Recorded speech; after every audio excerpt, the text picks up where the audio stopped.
Basic proportionality theorem. Okay, अब इस theorem को सॉल्व करने के लिए will be using these two properties of the triangle, or we can say these two properties of the combination of triangles। समझ में आ रही है बात? ठीक है, तो देखिए स्टूडेंट्स, ये है स्टेटमेंट हमारा बेसिक प्रोपोर्शनैलिटी थ्योरम का। ओके, सबसे पहले हम स्टेटमेंट पढ़ते हैं, फिर स्टेटमेंट को समझेंगे हम। ओके, देखिए, a line parallel to one side of the triangle divides the other two sides in equal proportion. ठीक है, तो स्टूडेंट्स अब इसे समझने के लिए, स्टेटमेंट को समझने के लिए हम सबसे पहले तो एक फिगर, एक ट्राइंगल कंसीडर कर लेते हैं। ठीक है, so let us consider this triangle, triangle A B C, and according to the given statement we have to consider a line which is parallel to one of the side of the triangle. तो मान लीजिए कि BC वो side है जिसके parallel हमें एक line consider करनी है। तो स्टूडेंट्स एक लाइन पैरेलल कंसीडर करते हैं, parallel to BC in such a way that it is intersecting the remaining two sides in two distinct points. तो ये जो लाइन है ना पैरेलल, वो स्टूडेंट्स ए बी और AC को दो डिस्टिंक्ट पॉइंट मतलब D और E पे इंटरसेक्ट कर रहा है, that you can see over here. Okay, हमें क्या प्रूव करना है स्टूडेंट्स? हमें ये प्रूव करना है कि ये जो लाइन है ना, इसने दो साइड्स को इक्वल प्रोपोर्शन में डिवाइड करा है। मतलब हमें प्रूव करना है AD upon DB is equal to AE upon EC, जो कि हमने यहाँ पे मेंशन भी किया हुआ है। और गिवन में क्या है? गिवन में है that this line is parallel to this line, that is DE is parallel to BC। समझ में आ रही है बात? ठीक है, तो अब स्टूडेंट्स इस थ्योरम का स्टेटमेंट जो है, इसको हमें प्रूव करना है बाय यूजिंग दिस फिगर। और इसको प्रूव करने के लिए स्टूडेंट्स हम हमारे ये दो कंक्लूजन्स यूज करेंगे। ओके, कैसे यूज होगा, कैसे सॉल्व होगा, लेट अस सॉल्व इट। हम इसको सॉल्व करके समझते हैं। तो सबसे पहले तो हम स्टेप 1 करेंगे, स्टेप 1 यूज करेंगे। अब देखो, स्टेप 1 करने से पहले मैं आपको बता दूं कि इसको सॉल्व करने का तरीका क्या है। हम सबसे पहले तो LHS को पकड़ेंगे। LHS को पकड़े, आपको क्या दिया हुआ है? AD और BD दिया हुआ है। ठीक है, AD अपॉन BD दिया हुआ है। अब AD और BD कहाँ पे? यहाँ पे AD और BD यहाँ पे है, इस तरफ। तो हमें वो ट्राइंगल कंसिडर करना है जिसके अंदर AD और BD प्रेजेंट हो। AD तो प्रेजेंट है, वो आपको दिख रहा है, ट्राइंगल ADE के अंदर AD प्रेजेंट है। अंडरस्टूड? BD जो है स्टूडेंट्स, BD किसी ट्राइंगल के अंदर आ नहीं रहा है ना, वो तो नहीं आ रहा, वो तो क्वाड्रिलेटरल है। ठीक है, तो BD को ट्राइंगल का साइड बनाने के लिए हम क्या करेंगे? छोटा सा कंस्ट्रक्शन करेंगे। यहाँ पे हम B और E को ज्वाइन कर देते हैं। आप देखो, ज्वाइन कर दिया। ठीक है, तो हमें एक ट्राइंगल मिल गया, that you can see over here, it is BDE। ठीक है, ट्राइंगल BDE। तो हमारे पास दो ट्राइंगल हो गए, triangle ADE and triangle BDE। Okay, अब इस ट्राइंगल को स्टूडेंट्स हम यहां पे ले लेते हैं, इन ट्राइंगल्स को। आप देख सकते हैं इनके बेसिस है ना, एक बेस ये हो गया, दूसरा बेस ये हो गया, that you can see over here. तो this is B1 and this is B2। Understood? अब देखो स्टूडेंट्स, AD और BD तो आपको यहां पे मिल गया। अब आपको ये फिगर किसकी तरह दिख रहा है? बताइए मुझे, किसकी तरह दिख रहा है? AD और BD तो दिख रहा है आपको यहाँ पे, बट साथ में हम देख सकते हैं कि ये वाला फिगर हमारे कंक्लूजन 2 के साथ मैच आउट हो रहा है ना। तो हम वही कंक्लूजन 2 जो है वो हम यहाँ पे यूज करेंगे स्टेप 1 के अंदर। ओके, स्टेप 1 के अंदर तो हम स्टार्ट करते हैं। What we will do is, हम सबसे पहले तो इन दोनों ट्राइंगल का एरिया का रेशियो लेंगे हम। ओके, तो यहाँ पे मैं स्टार्ट कर देता हूँ, that is area of triangle ADE। मैं थोड़ा शॉर्ट फॉर्म यूज कर रहा हूँ यहाँ पे क्योंकि जगह यूटिलाइज करनी है हमें अच्छे से।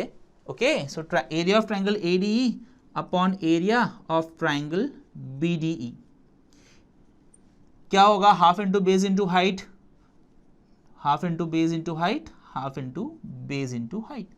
अब इसको B1H1 ले लेते हैं, इसको B2H2 ले लेते हैं। अभी जैसे दोनों कंक्लूजन हमने जिसको सॉल्व किया था उसके अंदर भी हमने सेम काम किया था। ठीक है, अब देखिए यहाँ पे बेस डिफरेंट है, but what about the height?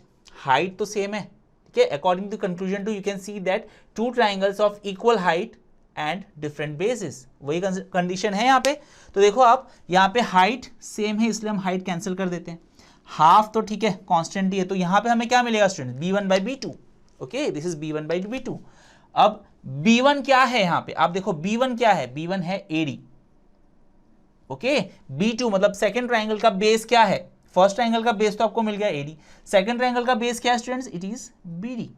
तो आप देखो यहाँ पे मिल गया area of triangle ADE upon area of triangle BDE is equal to AD/BD। मतलब आपको LHS मिल गया यहाँ पे फिलहाल। ओके, तो स्टूडेंट्स यहाँ पे इसको मैं इक्वेशन नंबर 1 मार्क कर दे रहा हूँ। ओके, और रीजन में क्या लिखेंगे आप? रीजन में हम लिखेंगे that they are having same height. ये जो कैंसिल किया ना हमने, कैंसिल क्यों किया? Because of the same height. वो चीज हम यहाँ ब्रैकेट में लिख भी देते हैं, since triangles have same height. ठीक है, अंडरस्टूड। अभी ये जो फिगर थी ना स्टूडेंट्स, इस फिगर को मिनिमाइज करके हम यहां पे स्टोर कर देते हैं, ओके, कि स्टेप 1 के अंदर हमने इसका यूज किया हुआ है। Now will move on to our step 2, okay, so let me write over here step 2। अब स्टेप 2 के लिए भी स्टूडेंट्स हम क्या करने वाले हैं, स्टेप 2 देखो, स्टेप 2 के अंदर RHS पे कॉन्सेंट्रेट करना है आपको। RHS क्या है, AE और EC, ओके। तो अब इसमें से हम वो दो ट्राइंगल्स लेंगे स्टूडेंट्स जिसके अंदर AE और EC मौजूद होना हो, ठीक है। तो आप देखो AE यहां पर है, EC यहां पर है, तो मुझे बताइए कौन से ट्राइंगल कंसीडर करेंगे। AE के लिए तो साफ साफ दिख रहा है कि we will consider triangle ADE, एक ट्राइंगल आपको मिल गया। दूसरा ट्राइंगल स्टूडेंट्स EC जिसका पार्ट हो वो वाला ट्राइंगल लेना है। तो अब आपके ध्यान में आएगा कि सर हमने तो ये ज्वाइन किया हुआ है तो हम ये ट्राइंगल ले लेंगे, but no, we don't have to take that triangle. क्यों? क्योंकि हमें ऐसे ट्राइंगल लेना है कि जिसका एक साइड ADE के साथ कॉमन हो, ठीक है। तो ADE उसके 3 साइड है, एक ये है, एक ये है और एक ये है, ठीक है। तो AD किसी भी ट्राइंगल के साथ कॉमन नहीं हो सकता। क्यों? क्योंकि इस तरफ तो कुछ है ही नहीं, है ना। और वैसे ही AE ये भी किसी ट्राइंगल के साथ कॉमन नहीं हो सकता क्योंकि यहां भी कुछ नहीं है। तो एक ही साइड बचा ना, ये वाला DE ही एक ऐसा साइड है इस ट्राइंगल का जो किसी के साथ कॉमन हो सकता है। अगर हम ये वाला ट्राइंगल कंसिडर करेंगे, ठीक है, अगर ये वाला ट्राइंगल कंसिडर करते हैं तो स्टूडेंट्स DE उसका पार्ट नहीं है, है ना, तो हमारा आंसर रॉन्ग हो जाएगा, हमें मिलेगा ही नहीं। तो इसलिए हम क्या करेंगे, हम फिर से ये वाली लाइन हम हटा देते हैं और इस कंडीशन के लिए हम इन दो पॉइंट्स को ज्वाइन कर देते हैं, that is point D and point C और D को ज्वाइन करते हैं तो आप देखो आपको ट्राइंगल मिल गया, that is triangle CDE, okay. अब CDE और ADE के अंदर आप देखो DE कॉमन है, अंडरस्टूड, ठीक है। और साथ में ये दोनों जो साइड हमको जिसका रेशियो लेना है वो भी मौजूद है, AE और EC भी मौजूद है। तो जो दो रिक्वायर्ड ट्राइंगल है जिनके एरिया का रेशियो हमें लेना है वो है ट्राइंगल ADE और दूसरा है ट्राइंगल CDE। समझ में आ रहा है स्टूडेंट्स, ठीक है, कंफ्यूज नहीं होना है, कंफ्यूज नहीं होना है, ओके। चलिए यहां स्टार्ट करते हैं हम। तो again will be taking ratio of the area of the two triangles. तो पहला ट्राइंगल है ADE अपॉन दूसरा ट्राइंगल है एरिया ऑफ ट्राइंगल CDE। इसका भी same half into base into height और यहां भी same half into base into height. अब देखिए स्टूडेंट्स क्या करूंगा मैं, ये जो ट्राइंगल है ना इसको भी मैं साइड पे ले लेता हूं यहां पे, ठीक है। अब देखिए अब आप इस ट्राइंगल को कंपेयर करें, किसके साथ कंपेयर हो रहा है, हमारे कंक्लूजन 2 के साथ। अगेन कैसे कंपेयर हो रहा है कि आप देखो यहाँ पे बेसेस डिफरेंट है लेकिन हाइट सेम है ना, जैसे हमने यहाँ पे किया वही सेम कंडीशन यहाँ भी आ रही है, बेस डिफरेंट है और हाइट सेम है। तो यहाँ पे हाइट कैंसिल हो जाएगी, ठीक है, that you can see over here. तो हाइट कैंसिल हो गया because of the same height, half तो है ही कॉमन, वो तो कैंसिल हो जाएगा। तो again we have B1 and B2। अब यहाँ पे B1 और B2 क्या है स्टूडेंट्स, B1 एंड B2 यही दो साइड्स है, that is AE and EC, that you can see over here, okay. तो यहाँ पे हम लिख देते हैं B1 बाई B2, B1 की जगह पे मैं लिखूंगा AE और B2 की जगह पे मैं लिखूंगा CE, okay. So it is AE by CE or AE by EC you can write, okay, both are correct। इसको स्टूडेंट्स मैं कंक्लूजन नंबर 2, इक्वेशन नंबर 2 बोल देता हूं, ठीक है। और रीजन सेम यही लिखूंगा मैं, triangles have same height, okay, since triangles have same height. समझ में आ रहा है स्टूडेंट्स, ठीक है।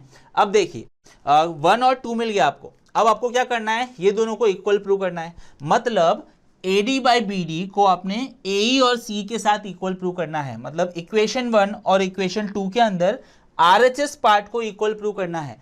RHS पार्ट तभी इक्वल होगा जब LHS पार्ट इक्वल होगा। समझ में आ रहा है? तो आपको सबसे पहले LHS पार्ट इक्वल करना होगा। तो ये जो फिगर है ना, सबसे पहले तो मैं इसको मिनिमाइज करके यहाँ पे लिख देता हूँ, रख देता हूँ, ठीक है। तो स्टेप 1 का मिनिमाइज फिगर यहाँ पे है, स्टेप 2 का मिनिमाइज फिगर यहाँ पे है, ठीक है। छोटा करके हमने रख दिया just for your reference, for your understanding. चलिए अब क्या करेंगे स्टूडेंट्स, हम अब जो काम करेंगे वो होगा LHS को सेम करने का। अब उस पर भी आप ध्यान दो, ऊपर वाला तो सेम है, न्यूमरेटर सेम है दोनों का। देखो triangle ADE triangle AD same है। अब हमें क्या करना है, BDE और CDE को सेम करना है। यहाँ पे आप कॉन्सेंट्रेट करते हैं कि BDE और CDE कहाँ पे है। आप देखिए BDE यहाँ पर है और CDE यहाँ पर है, ठीक है। तो ये दो ट्राइंगल्स को आपको इक्वल प्रूव करना है, वो होगा हमारा स्टेप 3, ओके। तो यहाँ पे मैं मेंशन कर देता हूँ step 3। So this is our step number 3। Step 3 के अंदर हमको ये दो ट्राइंगल को इक्वल प्रूव करना है। अब इसको भी स्टूडेंट्स हम क्या करेंगे, कॉपी यहाँ पे ले लेते हैं, ये देखो यहाँ पे कॉपी आ गई। अब इसको उल्टा कर दीजिए आपने उल्टा कर दिया इसको, ठीक है।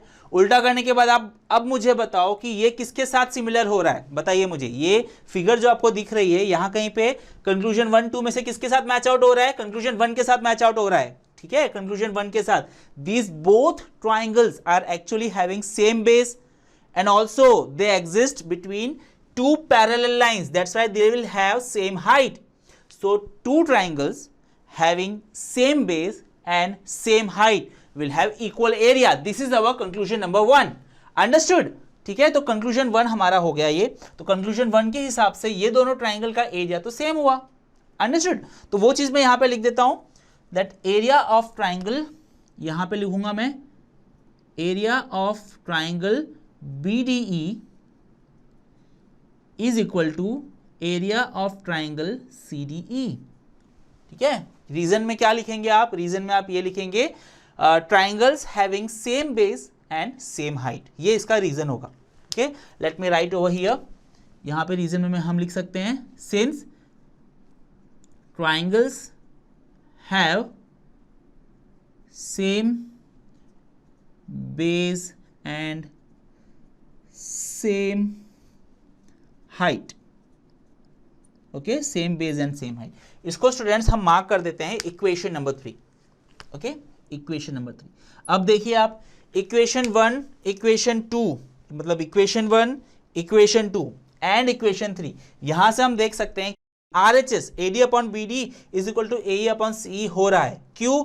Because from equation 3 we come to know that BDE is equal to CD, मतलब LHS सेम हो गया तो RHS भी सेम हो गया। ओके, तो यहाँ पे वो चीज़ हम मेंशन कर देते हैं। Let me use different pen for this. तो अगर मैं लिख रहा हूँ यहाँ पे, तो मैं लिख सकता हूँ from equations 1 2 and 3. So from equations 1 2 and 3 what we have is this: AD by BD is equal to AE by EC, AE by EC, hence proved. Okay, hence we have proved our basic proportionality theorem. समझ में आ रहा है students? तो इस तरह से हमने conclusion 1 और कंक्लूजन 2 का यूज करके इसको सॉल्व किया है। इसको भी आप चाहो तो मिनिमाइज करके यहाँ पे रख दो फॉर स्टेप 3। तो स्टेप 1 के अंदर हमने क्या किया, हमने ये वाला फिगर यूज किया, मतलब कंक्लूजन 2 यूज किया, और इसके रेशियो में ट्राइंगल ADE और ट्राइंगल BDE के एरिया का रेशियो हमें मिला AD by BD, जो कि LHS था। फिर स्टूडेंट्स हमने क्या किया, हमने कंक्लूजन 2 का यूज करके और ये वाले फिगर का यूज करके स्टेप 2 के अंदर area of triangle AD upon area of triangle CD हमने AE by CE ढूंढ लिया, वो होगा हमारा RHS। अब हमें जो प्रूव करना है वो है RHS इक्वेशन 1 का और RHS इक्वेशन 2 का इक्वल प्रूव करना था, जिसके लिए हमको LHS इक्वल प्रूव करना पड़ेगा। LHS के अंदर न्यूमरेटर तो इक्वल है, डिनोमिनेटर इक्वल प्रूव करना था। डिनोमिनेटर इक्वल प्रूव करने के लिए हम पहुंच गए हमारे कंक्लूजन 1 के ऊपर। कंक्लूजन 1 के हिसाब से हमने क्या किया, यहाँ पे ये दो ट्राइंगल कंसिडर किए और इनको हमने रिवर्स कर दिया। आप देखो हमने उल्टा कर दिया और दोनों का बेस सेम था और हाइट सेम था, मतलब कंक्लूजन 1 के हिसाब से हमने LHS भी सेम कर दिया इक्वेशन 1 और 2 का, वो हो गया हमारा इक्वेशन नंबर 3।